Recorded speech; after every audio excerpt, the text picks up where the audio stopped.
বাসুকী নাগ ও শেষনাগের মধ্যে কে বেশি শক্তিশালী? যখন আমরা মহাদেবের দর্শন করি তখন আমরা তার শরীরে অদ্ভুত কিছু না কিছু দেখি। যেমন তার জটায় মা গঙ্গা থাকেন, মস্তকে চন্দ্রমা এবং গলায় থাকেন বাসুকী নাগ।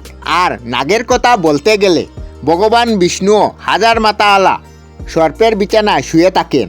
কিন্তু বিষ্ণুজি যে সাপের উপর শুয়ে থাকেন সেই শেষনাগ বেশি শক্তিশালী নাকি শিবের গলায় জড়িয়ে থাকা বাসুকী নাগ, জানবো আজকের এই ভিডিওতে। বন্ধুরা, শেষনাগ এবং বাসুকী নাগ দুজনই এক বংশের। প্রথমে শেষনাগের জন্ম হয়, তারপর বাসুকী নাগের জন্ম হয়। যদিও শেষনাগের জন্ম প্রথমে হয়েছিল, তাই শেষনাগ বাসুকী নাগের বড় ভাই মনে করা হয়। বাসুকী নাগকে সমুদ্র মন্থনের সময় নেওয়া হয়েছিল, আর বাসুকী নাগের সঙ্গে মহাদেবের অটুট সম্পর্ক রয়েছে। আর শেষনাগ তখনও বেঁচে ছিলেন যখন সবকিছু নষ্ট হয়ে যায়। শেষনাগ ব্রহ্মার বরদানের কারণে পৃথিবীকে তার মস্তকে ধারণ করেছিলেন, আর তিনি সবসময় বিষ্ণুর অবতারের সাথে অবতার নিয়ে থাকেন।